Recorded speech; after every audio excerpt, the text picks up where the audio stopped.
as Cruzadas e a Palestina. No vídeo de hoje, a leitura do capítulo 5 do livro Israel, de Herodes a Dayan, escrito por Abraão de Almeida e publicado na CPAD em 1983. Seja bem-vindo ao Diário Pentecostal Historiando, análise histórica e crítica sobre o movimento pentecostal brasileiro. Se inscreva no canal e siga nossas redes sociais. O povo que não conhece a sua história está condenado a repeti-la. Após o ano de 1078, data da tomada de Jerusalém pelos turcos, todos os peregrinos europeus que milagrosamente conseguiam voltar à sua pátria narravam com lágrimas as terríveis desgraças dos cristãos orientais, sujeitos a terríveis perseguições por parte de um povo selvagem e cruel. Toda a Europa católica chorou as calamidades da Terra Santa e em todas as igrejas os prelados, os bispos e demais autoridades eclesiásticas não cessavam de recriminar os turcos e de amaldiçoá-los por sua selvageria. Foi nesse triste estado de coisas que um homem chamado Pedro, o eremita, começou a se movimentar pela libertação da Palestina. Depois de visitar Jerusalém e chorar amargamente os males dessa cidade, aos pés do Santo Sepulcro, Pedro conferenciou longamente com o Papa Urbano II e este tomou sobre si a responsabilidade de convocar um concílio onde o assunto pudesse ser oficialmente tratado.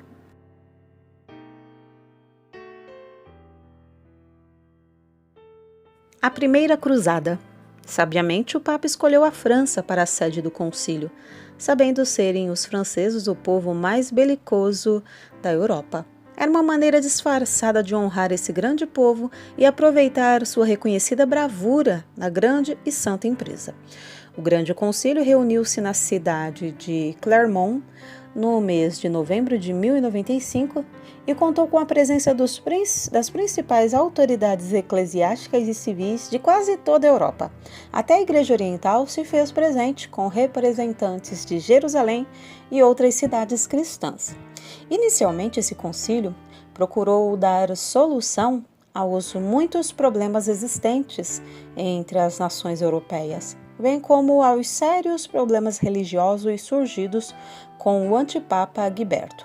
Em seguida, Urbano entregou a palavra ao cenobita Pedro, e este, vestido de sua conhecida capa preta e com lágrimas nos olhos, narrou com palavras penetrantes a tragédia dos cristãos orientais. O sucesso do eremita sobrepujou as mais otimistas expectativas. Secundando a pregação de Pedro, Urbano conseguiu um verdadeiro milagre. Depois de inflamar o espírito guerreiro da grande multidão de cavaleiros, senhores, barões, condes e prelados, disse ele: guerreiros que escutais, vós que procurais sem cessar vãos pretextos de guerra, alegrai-vos, pois, eis aqui uma guerra legítima. Chegou o momento de expiar tantas violências cometidas no seio da paz, tantas vitórias manchadas pela injustiça. Não se trata mais de vingar as injúrias dos homens, mas as da divindade. Se triunfardes, as bênçãos do céu e os reinos da Ásia serão o vosso prêmio. Se sucumbirdes, tereis a glória de morrer nos mesmos lugares onde Jesus Cristo morreu, e Deus não se esquecerá de que vos viu em sua santa milícia. Soldados do Deus vivo, escutai somente os gemidos de Sião. A eloquência de Urbano arrebatou a multidão até as raias do delírio. Um brado grandioso proferido por dezenas de milhares de pessoas ao mesmo tempo ressoou várias vezes. Deus o quer! Deus o quer! Deus o quer! Acalmada a multidão, o Papa mostrou uma cruz que seria o sinal da Guerra Santa. Ela deveria ser levada nos estandartes, nas armas, nos ombros e nos peitos. Foi o bispo de Puy, Ademar de Monteville, o primeiro a receber a cruz das mãos do Papa. Vários outros prelados seguiram-lhe o exemplo. Barões e cavaleiros esqueciam-se de suas próprias questões e juntos tomavam a cruz para combater na Ásia os inimigos de Jesus. A notícia da Guerra Santa espalhou-se rapidamente por toda a França e países vizinhos. O próprio Urbano dirigiu-se, ele mesmo, às principais cidades francesas para terminar sua obra tão felizmente iniciada em Clermont. Em todas as dioceses e paróquias, os bispos e os padres não cessavam de benzer cruzes para os fiéis que prometiam libertar Jerusalém. Durante todo o inverno, trabalhou-se exclusivamente nos preparativos para a grande viagem marcada para a primavera de 1096. Mal chegou a época tão ardentemente esperada da partida dos cruzados, estes se dirigiram aos lugares onde se deveriam reunir. A multidão dos cruzados oferecia uma mistura bizarra e confusa de todas as condições, de todas as classes. Havia mulheres armadas no meio dos terreiros, e a prostituição e as alegrias profanas apareciam no meio das autoridades da penitência e da piedade. Via-se a velhice ao lado da adolescência, a opulência ao lado da miséria. O capacete confundia-se com os capuchinhos, a mitra com a espada, o senhor com o servo, o patrão com os empregados. Perto das cidades e das fortalezas, nas planícies e nas montanhas, erguiam-se tendas e pavilhões para os cavaleiros e altares eram levantados às pressas para o ofício divino. Por toda a parte exibia-se um aparato guerreiro e de festa solene. De um lado, um chefe militar exercitava seus soldados. De outro, um pregador chamava a atenção de seus ouvintes sobre as verdades eternas. Aqui, o ruído de clarins, de trombetas, além o canto de salmos e de outras melodias.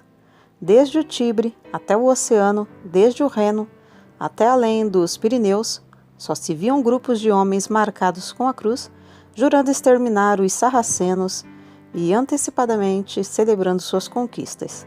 De todos os lados ressoava o grito de guerra dos cruzados. Deus o quer! Deus o quer! Outras cruzadas. A primeira leva, a partir para o Império Bizantino, foi a de Pedro, o eremita, composta por aventureiros e fanáticos, que durante a viagem massacraram os judeus de Metz, das cidades renanas, da Suábia, da Baviera e da Boêmia. A cruzada desenvolveu-se em meio à anarquia geral e foi em parte liquidada pelos búlgaros. Pedro, sem autoridade para evitar as brigas internas e as devastações, viu seus companheiros quase totalmente mortos pelos turcos. Na Cruzada dos Barões, um dos exércitos comandados por Godofredo de Bouillon e seu irmão Balduíno conseguiu chegar a Jerusalém em junho de 1099, mas na Cidade Santa encontraram uma oposição acirrada, comandada pelos fatímidas xiitas que no ano anterior havia tomado a cidade aos turcos sunitas. Mesmo assim, os cruzados entraram em Jerusalém a 15 de julho, quando promoveram massacres e devastações pelas ruas da cidade. Todavia, a partir de 1130, Zenge Atabeque de Mossul e seu filho Nureddin iniciam a união dos muçulmanos sírios para uma contracruzada e, como primeiro resultado, tomam Edessa em 1144. Esse revés levou à Segunda Cruzada, de 1147 a 1149, organizada visando a recuperação do território perdido, mas resultou num completo fracasso. A Terceira Cruzada foi convocada por Clemente III, dirigida por Ricardo I, Coração de Leão, da Inglaterra, por Filipe II, da França, e pelo imperador Frederico Barbarroxa. A contribuição imperial, no entanto, foi pequena. Após a morte de Frederico da Cilícia, em junho de 1190, as forças alemãs se dividiram e uma parte retornou à Europa. A política bizantina, muito hostil em relação aos latinos, motivou a Quarta Cruzada, de 1202 a 1204, que foi comandada por Tybalt de Champagne, Balduíno de Flandre e Bonifácio de Montferrat. Os cruzados e os venezianos tomam Constantinopla em 1204. Em 1218, Honório III consegue reunir a Quinta Cruzada, inicialmente comandada por João de Brienne, rei titular de Jerusalém. Esta cruzada nada mais conseguiu senão a recuperação da Santa Cruz, que havia sido capturada por Saladino em 1187. Em 1227, Frederico II da Itália partiu com a Sexta Cruzada, mas, alegando mal-estar, retornou à Europa enquanto sua frota seguiu para Acre. Por essa razão, foi excomungado. Todavia, não se importando com isso, partiu novamente em 1228 e, no Oriente, usando mais diplomacia do que força, concluiu um tratado com o sultão Al-Kamil, 1229, obtendo Jerusalém, Belém, Nazaré, Sidom e outros lugares e 10 anos de paz. A Santa Sé considerou absurdo esse acordo e enviou uma cruzada papal contra os territórios de Frederico na Itália, valendo-se da ausência dele. Finalmente, as duas últimas cruzadas, lideradas por Luís IX da França, canonizado mais tarde como São Luís, resultaram num completo fracasso. Na sua primeira expedição, que objetivava a captura de Damietta, o rei foi capturado em 1250 e mais tarde resgatado em troca de grande soma de dinheiro emprestada pelos italianos. Na segunda, durante o cerco de Tunis, em 1270, Luís IX morre e seu exército desolado volta à França. Além dessas 8 principais expedições, muitas outras se dirigiram à Terra Santa, destacando-se a Cruzada Alemã de 1197 e a Cruzada das Crianças de 1212. Mesmo depois da queda dos últimos sítios cristãos no Oriente, a ideia de cruzada não desapareceu completamente. Exemplo disso é a expedição que resultou no desastre de Nicópolis em 1396.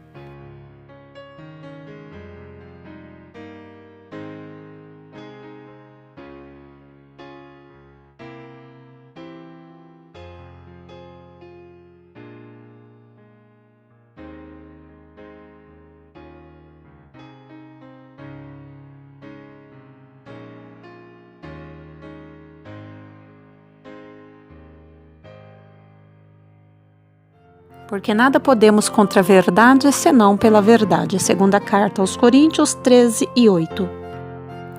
Se você gostou do conteúdo deste vídeo, se inscreva no canal, deixe o seu joinha, compartilhe e ative o sininho para receber do YouTube as notificações dos novos vídeos.